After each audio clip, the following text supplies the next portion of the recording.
ലൈംഗികാതിക്രമ കേസിൽ പ്രതി ചേർക്കപ്പെട്ട എം മുകേഷ് എംഎൽഎക്ക് ഇന്ന് പ്രധാനപ്പെട്ട ദിവസമാണ്. മുൻകൂർ ജാമ്യാപേക്ഷയിൽ എറണാകുളം പ്രിൻസിപ്പൽ സെഷൻസ് കോടതി അല്പസമയത്തിനകം വിധി പറഞ്ഞേക്കും. നടൻ ഇടവേള ബാബു, ലോയേഴ്സ് കോൺഗ്രസ് മുൻ സംസ്ഥാന പ്രസിഡന്റ് അഡ്വക്കേറ്റ് വി.എസ്. ചന്ദ്രശേഖരൻ എന്നിവരുടെ മുൻകൂർ ജാമ്യ ഹർജിയിലും കോടതി ഉത്തരവ് ഇന്നുണ്ടാകും.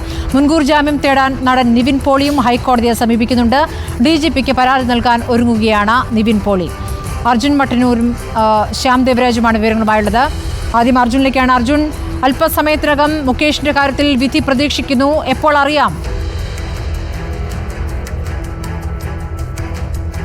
സ്മൃതി, അല്പസമയത്തിനകം തന്നെ വിധി ഉണ്ടാകുമെന്നാണ് പ്രതീക്ഷിക്കുന്നത്. ഇന്ന് തന്നെ വിധി പുറപ്പെടുവിക്കുമെന്ന വിവരമാണ് നമുക്ക് ലഭിക്കുന്നത്. ഇതിൽ വാദം പൂർത്തിയായതാണ്. നേരത്തെ ആദ്യഘട്ടത്തിൽ മുകേഷിന് 5 ദിവസത്തേക്ക് മുകേഷിന്റെ അറസ്റ്റ് തടഞ്ഞുകൊണ്ട് കോടതി താൽക്കാലികമായി ആശ്വാസം നൽകിയിരുന്നു. അതിനുശേഷം കഴിഞ്ഞ ദിവസം ഈ ഹർജി വീണ്ടും പരിഗണിച്ചു. അതിനുശേഷം ഇന്ന് ഹർജി പരിഗണിക്കുകയാണ്. ഇന്ന് തന്നെ വിധി ഉണ്ടാകുമെന്നാണ് മനസ്സിലാക്കുന്നത്. ഇതിൽ പ്രധാനമായും മുകേഷ് പറയുന്നത് ഇത് തനിക്കെതിരായ ബ്ലാക്ക് മെയിലിംഗ് ആണ്, തന്നിൽ നിന്ന് പണം തട്ടാനുള്ള നീക്കമാണ് എന്നൊക്കെ തന്നെയാണ് മുകേഷിന്റെ അഭിഭാഷകർ കോടതിയെ അറിയിച്ചത്. മാത്രവുമല്ല, നേരത്തെ പണം ഇവർ ആവശ്യപ്പെട്ടിരുന്നുവെന്നും മുകേഷ് കോടതിയെ അറിയിച്ചിട്ടുണ്ട്. ചില ഡിജിറ്റൽ തെളിവുകൾ അടക്കം കോടതിയിൽ സമർപ്പിച്ചിട്ടുണ്ട് എന്നാണ് മനസ്സിലാക്കുന്നത്. അടച്ചിട്ട മുറിയിലായിരുന്നു വാദം കേട്ടത്. അതേസമയം ബലാത്സംഗ കുറ്റമാണ്. അതുകൊണ്ട് തന്നെ മുകേഷിനെ കസ്റ്റഡിയിലെടുത്ത് ചോദ്യം ചെയ്യേണ്ടതുണ്ട്.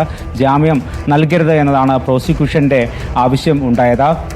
വർഷങ്ങൾക്ക് മുൻപ് നടന്ന സംഭവമാണ്. കൂടുതൽ തെളിവുകൾ ശേഖരിക്കേണ്ടതുണ്ട്. അതുകൊണ്ട് തന്നെ കൂടുതൽ കസ്റ്റഡിയെടുത്ത് ചോദ്യം ചെയ്യേണ്ടതുണ്ട് എന്നാണ് പ്രോസിക്യൂഷന്റെ വാദം. എന്തായാലും ഇത് ഇക്കാര്യത്തിൽ ഒരു അന്തിമ തീരുമാനം ഇന്നുണ്ടാകും. ഇത് മുകേഷിനെ സംബന്ധിച്ച് ഏറെ പ്രധാനപ്പെട്ടതാണ്. പ്രത്യേകിച്ച് MLA കൂടിയായ നടൻ M മുകേഷിന് മുൻകൂർ ജാമ്യം കിട്ടുകയാണെങ്കിൽ അത് വലിയ തോതിലുള്ള ആശ്വാസമാകും.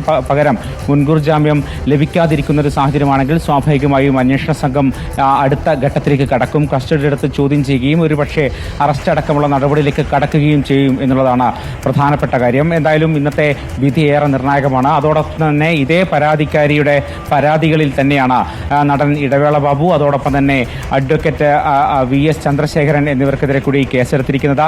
ഇവരുടെ മുൻകൂർ ജാമ്യാപേക്ഷയിലും ഇന്ന് കോടതിയുടെ വിധി ഉണ്ടാകുമെന്നാണ് പ്രതീക്ഷിക്കുന്നത്. സ്മൃതി.